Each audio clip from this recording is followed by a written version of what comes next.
আল্লাহ পাক বলছেন ওয়ানজির আশীরাতাকাল আকরাবিন, তোমার নিকটবর্তী যারা আছে তাদেরকে তুমি আল্লাহর ভয় দেখাও। নামাজের জন্য তাদেরকে বলো আল্লাহর ভয় তাদের অন্তঃকরণের মধ্যে সৃষ্টি করে দাও। আর এই নামাজ পড়তে হবে জামাতের সাথে। নামাজ পড়তে হবে কিসের সাথে? জামাতের সাথে। রাসূল করিম সাল্লাল্লাহু আলাইহি ওয়াসাল্লাম বলছেন, হুজুরের কাছে আল্লাহর নবীর কাছে হযরত আবু হুরায়রা রাদিয়াল্লাহু তাআলা আনহু হাদিসটি বর্ণনা করেছেন। হুজুরের কাছে একজন অন্ধ লোক এলো। সেই অন্ধ লোক এসে বললেন, হুজুর আমি তো চোখে দেখি না, জামাতের যে গুরুত্বের কথা আপনি বললেন, আমাকে কি রুখসত দেওয়া যায় নাকি? আমি অনেক সময় সাথী সঙ্গী পাই না, আমাকে কি রুখসত দেওয়া যায় নাকি? হুজুর বললেন, হ্যাঁ তোমাকে রুখসত দেওয়া গেল। অন্ধ যখন হেঁটে যাচ্ছিলেন, নবীজি তাকে আবার ডাকলেন, ডেকে জিজ্ঞেস করলেন, অন্ধ নামাজের মসজিদের আজান কি তোমার কানে যায়? বলে হ্যাঁ আমি আজান শুনি। হুজুর বললেন, আজানের জবাব দিবা, মসজিদে এসে জামাতে নামাজ পড়বা। একজন অন্ধকে রুখসত দেওয়া হয় নাই। মসজিদে আজান শোনার পর ঘরে বসে যদি নামাজ আদায় করেন, নামাজের হক আদায় হবে না। হুজুর সাল্লাল্লাহু আলাইহি ওয়াসাল্লাম বলেছেন, মসজিদে আজান হওয়ার পর যে ব্যক্তি ঘরে বসে নামাজ পড়ে, আমার ইচ্ছা হয় ঘরটা আগুন দিয়ে জ্বালায় দেই। কে বলতেছেন? রাহমাতুল লিল আলামিন, রাহমাতুল লিল আলামিন বলতেছেন। ঘরের মধ্যে যদি মেয়ে লোক আর বাচ্চারা যদি না থাকতো, তাহলে আমার ইচ্ছা হয় আমি বলি আগুন দিয়ে ঘরটারে জ্বালায় দাও। এই ঘরের মহব্বতেই তো সে বাইর হয় না। নামাজের এত বড় গুরুত্ব দেওয়া হয়েছে। আমার বন্ধুগণ, এই নামাজের জামাতি আল্লাহর নবী জীবনের শেষ নামাজ জামাতে আদায় করেছেন। জীবনের শেষ নামাজটাও জামাতে আদায় করলেন। তখন তার এমন অবস্থা, এত অসুস্থ, দাঁড়াতে পারেন না, হাঁটতে পারেন না। দুইজন সাহাবীর কাঁধের উপরে ভর করে তারপরে বহু কষ্ট করে মসজিদে গিয়ে নামাজ আদায় করেছেন। খুতবা দিয়েছেন। বললেন, খুতবা দিতে গিয়ে বললেন, আজ থেকে মসজিদে নববীর চতুর্দিকের সকলের দরজা বন্ধ হয়ে যাবে, শুধু আবু বকরের দরজাটা খোলা থাকবে। আল্লাহর নবী বললেন, আল্লাহ রাব্বুল আলামিন এই পৃথিবীতে তার এক বান্দাকে জাগতিক সব সম্পদ দিতে চেয়েছিলেন, কিন্তু সে বান্দা সব জাগতিক সম্পদকে উপেক্ষা করে মাবুদের সঙ্গে দেখা করা বেশি জরুরি, বেশি পছন্দ মনে করেছেন। এতটুকুন কথা নবীজি বললেন, কেউ কিছু বুঝলো না। হযরতে আবু বকর রাদিয়াল্লাহু তাআলা আনহু হুজুরের এই কথা শুনে কাঁদতে কাঁদতে তিনি অস্থির হয়ে যাচ্ছেন। সাহাবীরা চিন্তা করলেন, হুজুর কান্না কার কথা বলেছেন, তাতে কান্নার কি আছে? বয়োবৃদ্ধ, জ্ঞান বৃদ্ধ হযরতে আবু বকর রাদিয়াল্লাহু তাআলা আনহু বুঝতে পেরেছেন, এই পৃথিবীর সব সম্পদ তো আল্লাহ হুজুরকেই দিতে চেয়েছিলেন। তিনি সমস্ত সম্পদকে উপেক্ষা করে তার মাবুদের সঙ্গে দেখা করার জন্য প্রস্তুতি নিয়েছেন। তার মানে হলো আল্লাহ নবী বিদায় হয়ে যাবেন, আমরা নবী থেকে এতিম হয়ে যাব। নবীজি ঘরের মধ্যে প্রবেশ করলেন, প্রচন্ড জ্বর এলো। এই প্রচন্ড জ্বর নিয়ে তিনি শুয়ে আছেন, কখনো বেহুশ কখনো হুশ। এর মধ্যে সারা আজান হয়ে গেল। সাহাবীরা বহুক্ষণ অপেক্ষা করে হযরত আবু বকরের ইমামতিতে নামাজ শুরু করলেন। হুজুরের হুশ এলো, প্রশ্ন করলেন, আয়েশা রে এখন কোন সময়? হযরত আয়েশা বলেন, ইয়া রাসূলুল্লাহ, মসজিদে নববীতে নামাজ শুরু হয়ে গেছে। সাহাবীরা অনেকক্ষণ অপেক্ষা করে আমার বাবার ইমামতিতে নামাজ পড়তেছে সবাই, কিন্তু সাহাবীরা কেঁদে কেঁদে নামাজের মধ্যেই কাঁদতে কাঁদতে অস্থির হয়ে যাচ্ছে। তাদের মনের ধারণা হয়েছে নবীজির পেছনে নামাজ পড়ার কিসমত থেকে তারা মাহরুম হয়ে গেল। নবীজি বলেন, আয়েশা দরজা খুলে দাও আর আমার মাথাটা একটু উঁচু করে ধরো, আমি একটু নামাজের দৃশ্যটা দেখি। দরজা খুলে দেওয়া হলো, নবীজির মাথা উঁচু করে ধরা হলো। নামাজের জামাতের দৃশ্য দেখে নবীজি আবার শুয়ে পড়লেন। হযরত আয়েশা লক্ষ্য করে দেখেন নবীজির দুই চোখের কোণা দিয়া পানি পড়তেছে। মা আয়েশা জিজ্ঞেস করেন, ইয়া রাসূলুল্লাহ, নামাজের দৃশ্য দেখে চোখে কেন পানি এলো? হুজুর বলেন আয়েশা রে, এটা কোনো দুঃখের পানি নয়, এটা তৃপ্তির পানি। এই যে জামাত নামাজ পড়তেছে লোকেরা, এই জামাত কায়েমের জন্য তায়েফের ময়দানে অনেক রক্ত আমার ঝরেছে, উহুদের ময়দানে দান্দার মুবারক শহীদ হয়েছে, সাহাবায়ে কেরাম জীবন দিয়েছে। এই যে জামাত আমি দেখতে পেলাম, ভবিষ্যতের একটা ছবি যেন চোখে ধরা পড়লো।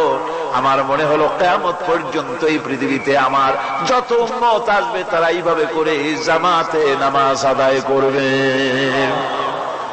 নবীজি মাথার কাছে মালাকুল মউত যখন এসে গেছেন, আমার ভাইরা, এই পৃথিবীতে যত নবীরা এসেছিলেন মৃত্যুর সময় সমস্ত নবীরা শেষ কথা যেটা বলেছেন, হাদিস, সমস্ত নবীরা উম্মতের জন্য মৃত্যুর মুহূর্তে শেষ কথা যেটা বলেছেন সেটা হলো আসসালাত, আসসালাত, নামাজ, নামাজ।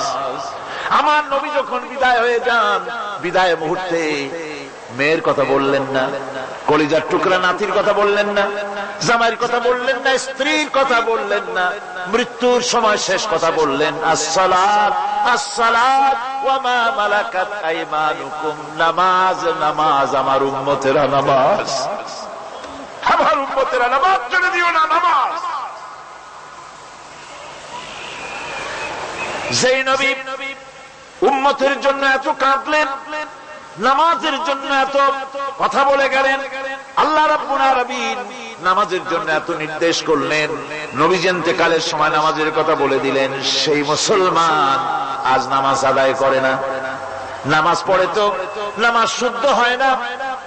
হযরতে হুযায়ফা রাদিয়াল্লাহু তাআলা আনহু, তিনি একবার ইয়েমেন সফর করেছিলেন, এক মসজিদে নামাজ পড়লেন, একজনকে তিনি নামাজ পড়তে দেখলেন, নামাজ পড়তে দেখে তিনি অপেক্ষা করলেন, লোকটার নামাজ হয়ে যাওয়ার পর তিনি প্রশ্ন করলেন, আল্লাহর বান্দা, তুমি কতদিন এরকমের নামাজ পড়তেছো? তিনি বললেন, প্রায় 40 বছর তো হবে আমি এরকম নামাজ পড়তেছি।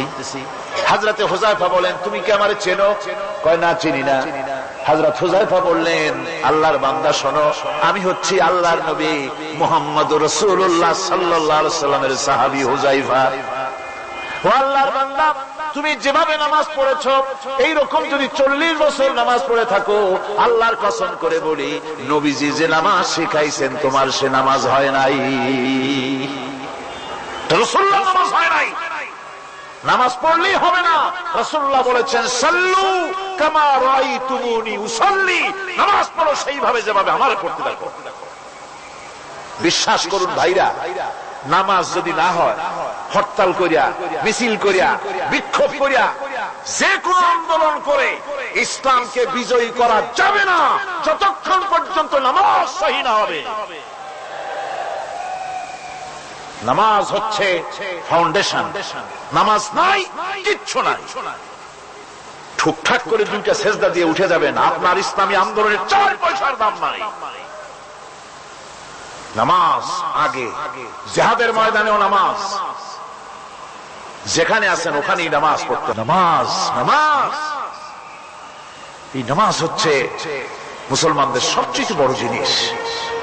নামাজ হয় না, নামাজ যত পড়া হয় অধিকাংশ নামাজ হয় না। নামাজের ভিতরে তা'দিল আরকান, তা'দিল করা ওয়াজিব। যতক্ষণ দাঁড়িয়ে থাকবেন, রুকুতে থাকবেন, যতক্ষণ দাঁড়ায় থাকবেন ততক্ষণ, অন্তত এক তাসবিহ পরিমাণ তো বটেই। যদি তা না হয়, রুকুত থেকে দাঁড়ালেন, সেজদায় চলে গেলেন, ওয়াজিব তরক হলো। সো সেজদা দিলেন না, নামাজ ফাসিদ হয়ে গেল, নষ্ট হয়ে গেল। এটা পাগলামি না, নামাজ সহিভাবে আদায় করতে হবে। নামাজ থেকে দাঁড়াবেন, রুকুত থেকে দাঁড়ায় গেলেন, বলবেন রব্বানা লাকাল হামদ, রব্বানা লাকাল হামদ হামদান কাসীরান তাইয়্যিবান মুবারাকান ফীহি। একজন সাহাবী এই দোয়াটা পড়ছিলেন। নামাজ শেষ করে আল্লাহর নবী প্রশ্ন করলেন, নামাজের ভিতরে অতিরিক্ত এই কথাগুলি কে বলেছো? সাহাবী ভয় পেয়ে গেলেন। ভয় ভয় তিনি বললেন, হুজুর আমি বলেছি। হুজুর বললেন, তুমি জানো না আমি নবী, তুমি নবী না, আমি যা দেখি তুমি দেখতে পাও না। তুমি যখন এই দোয়াটা পড়তেছিলে আমি লক্ষ্য করেছিলাম আল্লাহর রহমতের ফেরেশতারা প্রতিযোগিতা করতেছিল তোমার আমল নামায় কে কত বেশি নেকি লিখবে। রুকুতে দাঁড়ায়া এটা পড়বেন। সেজদায় চলে যাবেন, 2 সেজদার মাঝখানে ততক্ষণ বসে থাকবেন যতক্ষণ একটা সেজদার ভিতরে ছিলেন। পড়বেন আল্লাহুম্মা গফিরলি ওয়ারহামনি ওয়াহদিনি ওয়াআফিনি ওয়ারযুকনি। নামাজের মধ্যে দোয়া করতেছেন, আল্লাহ আমারে ক্ষমা করে দাও। এসব দোয়া সব হুজুরের।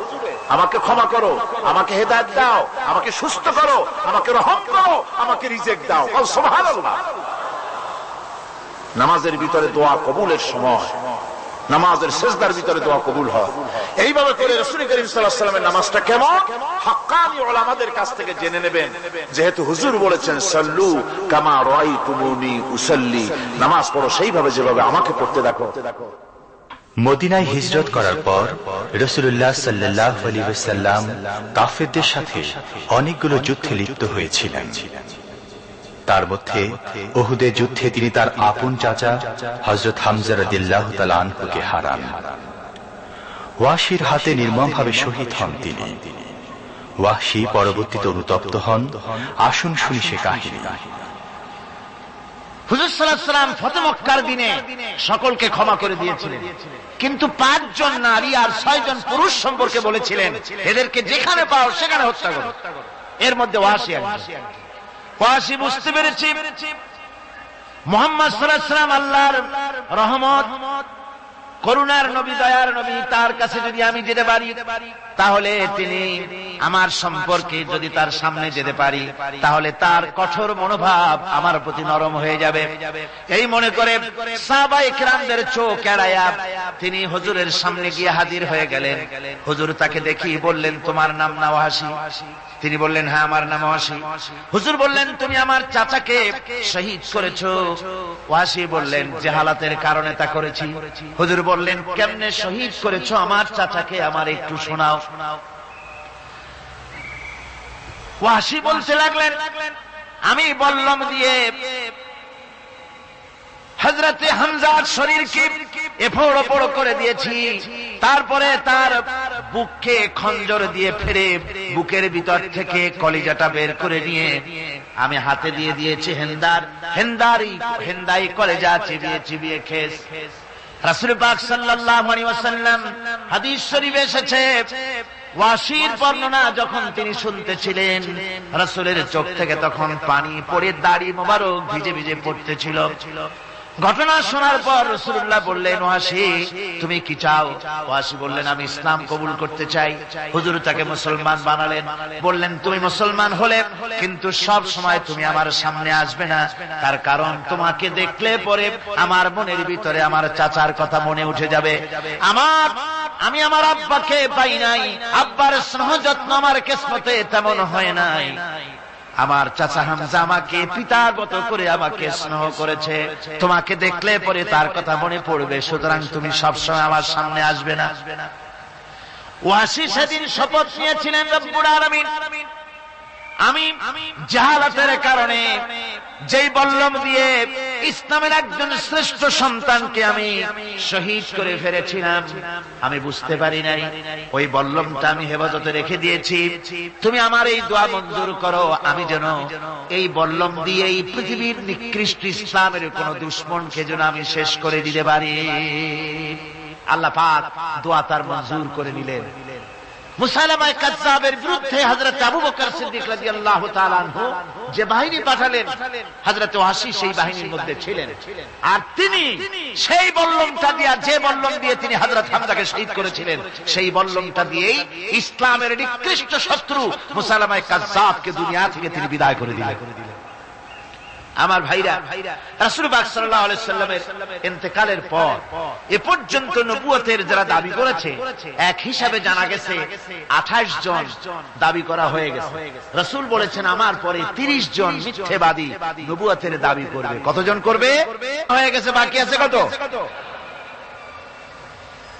এর মধ্যে গোলাম আহমদ একজন। গোলাম আহমদ দাবি করল যে আমি নবী। তার অনেকগুলি বই কিতাব সে লিখল। বইয়ের মধ্যে এক জায়গায় সে লিখেছে, তার বইয়ে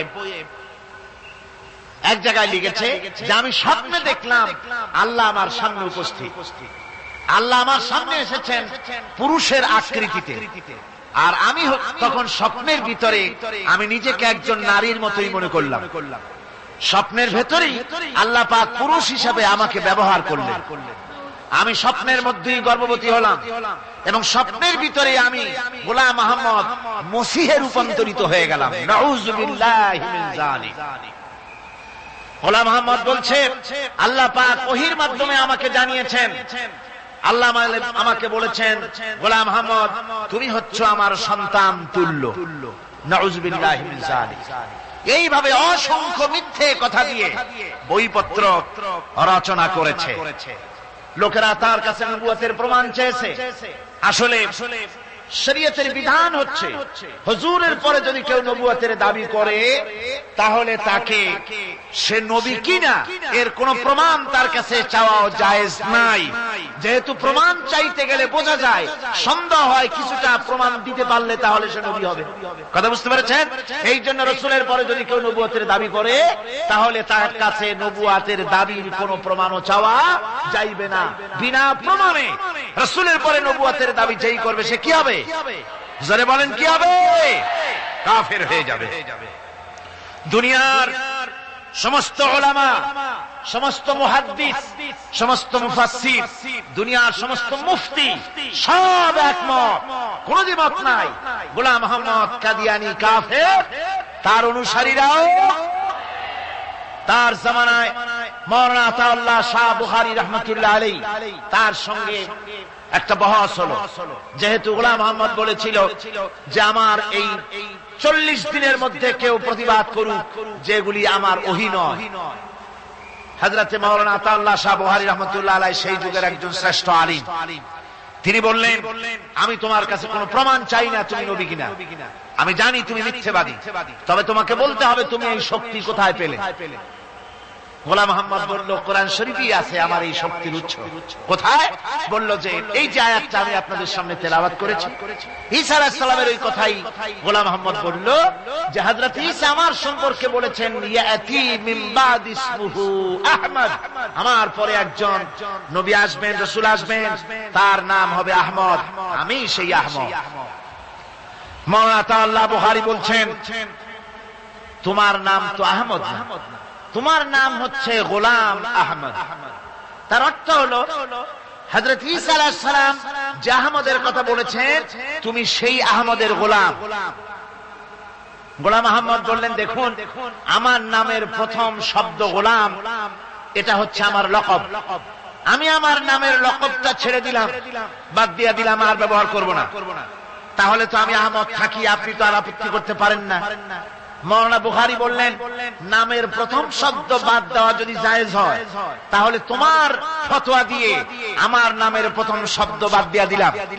আমার নাম আতা আল্লাহ, নামের প্রথম শব্দ আতা বাদ দিয়ে দিলাম। তো আতা যদি বাদ দেই তাহলে আল্লাহ হই, আর আল্লাহ হয়ে বলছি তোমার মতো গাধাকে নবুয়ত আমি দেই নাই। এরপর এই পৃথিবীর নিকৃষ্ট পাপী এই কাফেরের মউত হলো কোথায়? জোরে বলেন এই কাফেরের মউত হলো কোথায়? পায়খানার ভেতরে মউত হয়েছে। কিয়ামত যখন হবে তখন সবাই ভয়ে কাঁপতে থাকবে। মহান রব্বুল আলামিনের সামনে কেউ টু শব্দটি পর্যন্ত করার সাহস পাবে না। দুনিয়ায় যত নবী পয়গম্বর এসেছিলেন তারাও সে সময়ে ভয়ে চুপ থাকবেন। কেবলমাত্র আল্লাহর অনুমতি সাপেক্ষে সেদিন বিশ্বনবী রাহমাতুল লিল আলামিন রাসূলুল্লাহ সাল্লাল্লাহু আলাইহি ওয়াসাল্লাম তার উম্মতের জন্য শাফায়াত করার সুযোগ পাবেন। কিয়ামতের দিন 50,000 বছর মানুষেরা হাসরের ময়দানে দাঁড়িয়ে থাকবে। 50,000 বছর বিচারের দিনটা লম্বা হবে 50 আলফা সানা মিম্মা তাউদ্দুন। এই পৃথিবীতে তোমাদের গণনা মতে 50,000 বছর যত বড় লম্বা, কিয়ামতের বিচারের দিনটা হবে অত বড় লম্বা। মানুষেরা হয়রান হয়ে যাবে। মানুষের মাথার চাঁদি, গুনাহগারের মাথার চাঁদি ফেটে গিয়া মগজগুলি গলে গলে পড়তে লাগবে। জিহ্বাটা ঝুলে কুকুরের মতো নাভিস্থল পর্যন্ত পড়ে যাবে। সারা ময়দানে পানি পানি বলে চিৎকার হতে লাগবে। মানুষেরা বিভীষিকাময় দৃশ্য দেখে হয়রান হয়ে যাবে, ভয়ের চোটে কলিজা গলার কাছে চলে আসবে, কোনো উপায় নাই। মানুষেরা হয়রান হয়ে গিয়ে হযরত আদম আলাইহিস সালামের কাছে যাবেন, আল্লাহর কাছে একটু সুপারিশ করেন আমাদের বিচার হয়ে যাক। হযরত আদম বলবেন আমার দ্বারা সম্ভব নয়, আমি নিজে আল্লাহর এক হুকুমকে ভঙ্গ করেছিলাম, জানি না আল্লাহ রাব্বুল আলামিন আমার সাথে আজকে কি ব্যবহার করেন। মিয়া সাহেব মাথা খাটা, বুদ্ধি খাটা, চিন্তা করেন আকল দিয়ে, বিবেক দিয়ে। আবাল বাশার আদম আলাইহিস সালাম আল্লাহর দরবারে কথা বলতে সাহস পাবেন না। বলবেন নূহের কাছে যাও, নূহ আলাইহিস সালাম বলবেন আমি পারবো না। ইব্রাহিমের কাছে চলে যাও, ইব্রাহিম আলাইহিস সালাম বলবেন আমিও পারবো না। সকলে এক এক অজুহাত দিবেন। বলবেন যাও মুসা আলাইহিস সালামের কাছে, তিনি বলবেন আমিও পারবো না। যাও ঈসা আলাইহিস সালামের কাছে, হযরত ঈসা বলবেন আমি তো পারবোই না, কারণ গোটা পৃথিবীর শত শত কোটি নাসারা আমারে আল্লাহর ছেলে বলেছে, আমি তো তাদেরকে কথা বলতে পারি নাই, জানি না আজই হাসরের ময়দানে আল্লাহ রাব্বুল আলামিন আমার সাথে কি ব্যবহার করেন। তবে আমি একটা পরামর্শ দিতে পারি, আল্লাহ রাব্বুল আলামিনের দরবারে আজকে কেবল কথা বলতে পারবেন বিশ্ব নবী জনাবে মুহাম্মদুর রাসূলুল্লাহ সাল্লাল্লাহু আলাইহি ওয়াসাল্লাম। হাসরবাসীরা তার কাছে যাবে, নবীজি মাকামে মাহমুদে আল্লাহর দরবারে সেজদায় পড়ে যাবেন। এই সেজদায় কত কাল চলে যাবে আল্লাহ পাক ভালো জানেন। সেজদায় পড়ে শুধু কাঁদতেই থাকবেন। রব্বুল আলামিন বলবেন হাবিব মাথা উঠান, আপনার দরখাস্ত আমি আল্লাহ রব্বুল আলামিন মঞ্জুর করে নেব। সুবহানাল্লাহ ওয়া বিহামদিহি।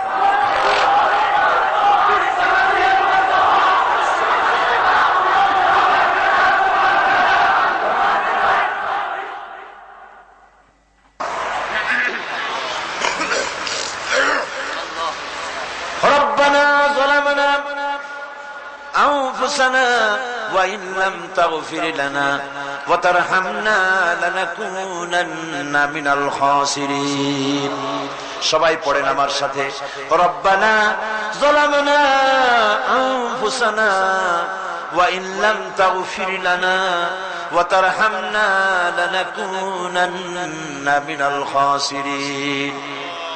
রব্বুল আলামিন লক্ষ লক্ষ জনতা নিয়ে ঢাকা শহরের প্রাণ কেন্দ্রে আউটার স্টেডিয়ামে পল্টনের ময়দানে কোরআন শরীফের 3 দিন তাফসীরুল কোরআন মাহফিলের শেষ দিনে গুনার বোঝা মাথায় নিয়ে কোরআন শরীফ সামনে নিয়ে আল্লাহ তোমার দরবারে ভিক্ষুকের মতো দুটি হাত আমরা তুলে ধরেছি। রব্বুল আলামিন এই 3 দিন আমরা যারা কথা বলেছি, আমরা মানুষ, কথার মধ্যে যদি কোনো ভুল ত্রুটি হয়ে থাকে আল্লাহ দয়া করে আমাদের ভুল ত্রুটি মাফ করে দিয়ে পূর্ণ সওয়াব এনায়েত ফরমাও। রব্বুল আলামিন তুমি দয়া করে এই 3 দিনের মাহফিলে যত সওয়াব দান করবা মেহেরবানি করে তা হাদিয়া স্বরূপ আমাদের বিশ্ব নবী, কিয়ামতে আমাদের সুপারিশকারী, আমাদের প্রিয় নবী রাহমাতুল লিল আলামিন জনাবে মুহাম্মদ রাসূলুল্লাহ সাল্লাল্লাহু আলাইহি ওয়াসাল্লামের রূহ মুবারকে পৌঁছায়া দাও। রাসূলের সাহাবী, তাবিন, তাবে তাবিন, সিদ্দিকিন, শুহাদা, আম্বিয়া আলাইহিমুস সালাম, আইম্মায়ে মুজতাহিদিন, সালফে সালিহিন, আকাবেরে দ্বীন, উলামায়ে মুতাকাদ্দিমিন, উলামায়ে মুতাআখিরিন, আসফিয়ায়ে কেরাম, तमाम পৃথিবীর মুমিন মুমিনাত যারা কবরে শুয়ে আছে আল্লাহ সকলের আরওয়ার পরে সওয়াব পৌঁছায়া দাও। রব্বুল আলামিন আজকের এই মাহফিলে আমরা লক্ষ লক্ষ মানুষ তোমার দরবারে হাত তুলে আমাদের আব্বা জানের কথা মনে পড়ে গেল। আমরা যারা আমাদের বাপ হারাইছি, আমাদের মামুনদের মধ্য থেকে, ভাইদের মধ্য থেকে আমরা যারা বাপ হারাইছি, আল্লাহ তুমি দয়া করে আমাদের বাপজানের কবরটাকে জান্নাতের টুকরা বানাইয়া দিও। হায় আল্লাহ তাআলা আমাদেরকে বড় করার জন্য, মানুষ করার জন্য কত স্বপ্ন দেখতো, কত কষ্ট করত। ওই বাপজান চলে গেল, আর তো কেউ নাম ধরে ডাকে না, আর তো কেউ মাথায় পিঠে হাত বুলায় না। আল্লাহ বাপজান যার বিদায় হয়ে গেল মাবুদ গো, কবরটাকে জান্নাতের টুকরা বানায়া দাও। আয় আল্লাহ তাআলা, আমাদের জনম দুঃখিনী মা, একটা অক্ষর মা, আর মনে হয় যেন তামাম পৃথিবীর সমস্ত মধু এই একটা অক্ষরের মধ্যেই তুমি দিয়ে দিয়েছো। 10টা মাস ধরে মায়ের পেটের ভিতরে বসে মাকে কষ্ট দিয়েছি। মায়ের পেটের ভিতরে হাঁটু দিয়া, মাথা দিয়া, পাও দিয়া গুতাগুতি করে মাকে কষ্ট দিয়েছি পেটের ভিতরে থেকে। ডেলিভারি করার সময় মা প্রচন্ড কষ্ট পেলেন। আয় আল্লাহ, তারপরে বুকের রক্ত চুষে চুষে বুকের দুধটা 2-2.5 বছর খেয়েছি। মায়ের কোলে থেকে মাকে পেশাব পায়খানা করে মায়ের কাপড় চোপড় নষ্ট করেছি। কোনদিন বিরক্ত হয়ে একটা আছাড় দেয় নাই, একটা থাপ্পড় মারে নাই। আয় আল্লাহ, ক্ষুধা পেটে মা খেতে বসেছে, মায়ের কোলে বসে বাচ্চা পায়খানা করেছে। মা রাগ করে ছেলেকে থাপ্পড় মারে নাই, ভাতের খাবারটা ঠেলে রেখে বাচ্চাটারে পায়খানা সাফ করে নিজে আবার কাপড় পাল্টাইয়া ছেলেটার মুখে চুমা দিয়া আবার খাইতে বসেছে। এইভাবে করে মাকে নির্যাতন করলাম। ওই মা যাদের বিদায় হয়ে গেছে, আল্লাহ মায়ের কবর জান্নাতের টুকরা বানাইয়া দাও। রব্বির হামহুমা কামা রব্বায়ানি সগীর। সবাই বলেন আমার সাথে, রব্বির হামহুমা কামা রব্বায়ানি সগীরা। আয় আল্লাহ, আমাদের মা বাপ যাদের বেঁচে আছে সুস্থ রাখো, ভালো রাখো, ইমানের সাথে রাখো, ইজ্জতের সাথে রাখো। আয় আল্লাহ, মায়ের ঋণ তো কিছুতেই শোধ করতে পারবো না। আমরা যদি আমাদের বুকের চামড়া দিয়া মায়ের পায়ের 1 জোড়া জুতা তৈরি করে দেই, মায়ের 1 ফোঁটা দুধের হক তো আদায় হবে না। আল্লাহ, মা যাদের মরে গেছে ওরাই বসে কি হারাইছে। আল্লাহ আমাদের মা যাদের বেঁচে আছে ভালো রাখো, সুস্থ রাখো। আপনারা দোয়া করেন আমার মাও সুস্থ।